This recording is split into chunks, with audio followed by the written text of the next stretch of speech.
amis, comment allez-vous ce matin? Nous sommes le 3 février et bienvenue dans ce Good Morning Market. J'espère que vous êtes en forme. On va parler des métaux précieux, on va aller un petit peu plus dans le détail par rapport à hier. On va zoomer un petit peu. Mais avant toute chose, merci de liker cette vidéo, merci de la partager avec des amis, merci de vous abonner à cette chaîne, merci de vous éduquer en regardant mes vidéos éducatives. Et n'hésitez pas à me poser des questions sur les réseaux sociaux. Je suis présent sous le nom d'Antoine XTB sur la plateforme X et Antoine-Andréani-XTB sur la plateforme Instagram. N'oubliez pas, cette vidéo est publiée en amont sur Xstation en exclusivité. On bascule sur mon compte X, donc mon nom de compte c'est Antoine XTB, et je fais des points marchés tous les jours. Attention au réveil du dollar. Alors je surveille ça comme le lait sur le feu. On aurait un dollar index qui serait toxique au-dessus de 98. Je vous prépare une vidéo depuis quelques temps, mais aujourd'hui on va reparler des métaux précieux. C'est vraiment l'événement, enfin c'est vraiment l'actualité.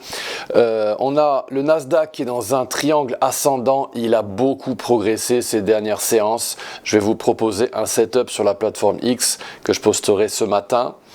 On a le S&P 500 et Google dans un biseau haussier. Attention, c'est un signal baissier, mais on va voir si on arrive à casser tout ça à la hausse.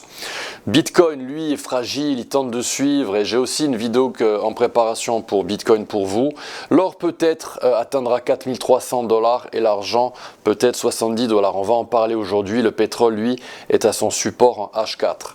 Alors, je vous montre très rapidement. On est sur la page d'XTB France sur YouTube. Regardez, vous allez dans Playlist, vous allez ici dans Formation, vous descendez et là vous avez toutes mes vidéos éducatives. Je vous invite à regarder la vidéo éducative du 31 décembre 2024, que le temps passe vite mon Dieu.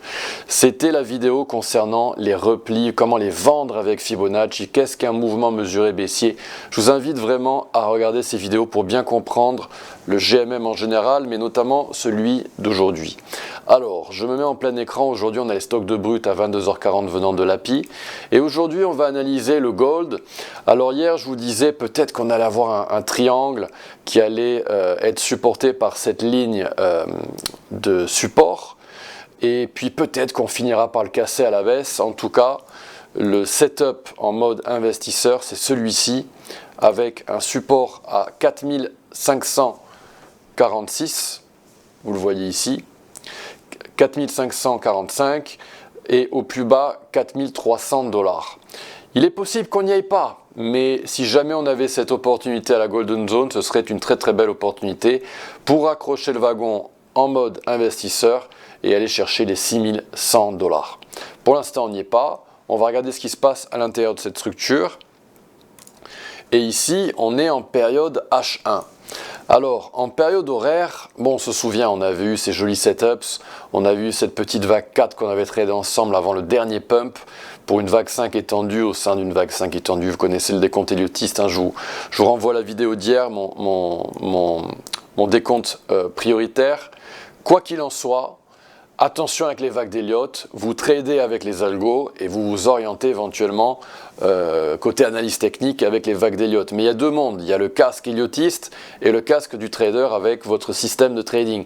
Donc ici on a mis son casque en mode Leonardo Fibonacci et ce que je veux vous montrer aujourd'hui, c'est qu'on est en train de s'orienter vers des résistances en H1, H4 et ces résistances sont situées ici, entre 4996 et 5136 $. Le gold est en train de grimper petit à petit pour aller chercher cette boîte rouge pour ce que les bears attendent avec une impatience folle, le big short pour shorter les métaux précieux et les envoyer au tapis. Mais c'est là que sera leur entrée pour ces algo traders qui shortent ou ces humains, éventuellement comme vous, qui veulent les suivre. En période courte, on est dans une série traditionnelle de Fibonacci éventuellement, avec un premier mouvement mesuré haussier qui vient d'être tradé. C'est pour ça que je fais cette vidéo.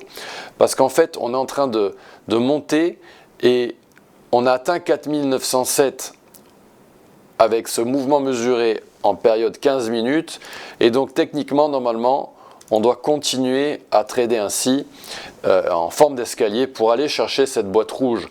Donc les setups là dans le gold, vous les avez. Vous avez en 15 minutes des longs que vous pouvez trader éventuellement si ça vous souhaite, si vous le souhaitez, et un big short en période H4 si vous voulez tenter de rider une vague à la baisse, avec évidemment l'alternative, ce serait qu'on casse cette golden zone opposée et que les bulls gagnent cette bataille qui va avoir lieu en H1 ici dans le gold. Si jamais on cassait les 5175, eh bien excellente nouvelle pour les bulls, on aurait beaucoup plus de chances d'atteindre la cible à 6089 $. Et ce serait vraiment une bonne nouvelle pour les bulls, et c'est évidemment possible, car tout est possible dans les marchés. C'est pour ça que je vous dis souvent, restez humble. Du côté de l'argent, alors, regardons ce qui se passe du côté de l'argent. Eh bien, on a un petit peu la même chose, sauf que l'argent est moins haussier que le gold. Il est un petit peu en retard, l'argent par rapport au gold. Aussi, n'oubliez pas de tracer évidemment la résistance des 38,2% dans le gold. Je ne l'ai pas fait, mais je vous invite à le faire. On a dans le gold, déjà moi ce qui me saute aux yeux, bon moi je suis un amoureux des vagues d'Elliott, même si je suis très critique vis-à-vis des vagues d'Elliott par moment, même si vous ne l'avez pas trop perçu. Parce que les vagues d'Elliott, on doit les utiliser parfaitement, en respectant les règles vraiment à la perfection, et beaucoup de gens ne les respectent pas, donc voilà, c'est une petite parenthèse. Et ici, dans le silver, vous pouvez voir qu'on a 1, 2, 3, 4, 5, on a une belle structure impulsive à la baisse. C'est très bien structuré, mais c'est un petit peu surprenant, c'est même mieux structuré dans le silver que dans le gold. Donc quoi qu'il en soit, on est un petit peu dans la même configuration dans le silver que dans le gold, avec cette résistance, cette zone rouge de résistance comprise entre 96,3 et 102,2 $. Le silver devrait être privilégié par les traders pour shorter, car il est plus baissier que le gold. Peut-être que le silver va se contenter de retracement de 50%, alors que le gold va chercher la golden zone opposée. C'est une possibilité. Quoi qu'il en soit, les bulls, eux, vont vouloir que cette série traditionnelle de Fibonacci en 15 minutes, comme dans le gold, soit assez puissante pour défoncer cette boîte rouge et orienter les métaux précieux vers de plus haut historique. Donc voilà, chers amis, voilà, vous avez les boîtes rouges si vous voulez shorter, vous avez cette petite série traditionnelle de Fibonacci en 15 minutes que vous pouvez rider pour essayer de casser des résistances clés.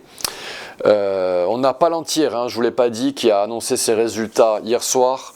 On est en train de monter de 12% dans Palantir. Ce soir, il y aura AMD qui annoncera les résultats. Chers amis, j'espère que cette vidéo vous a plu. Si elle vous a plu, merci de la liker, de la partager. Et n'hésitez pas encore une fois à me poser des questions sur les réseaux.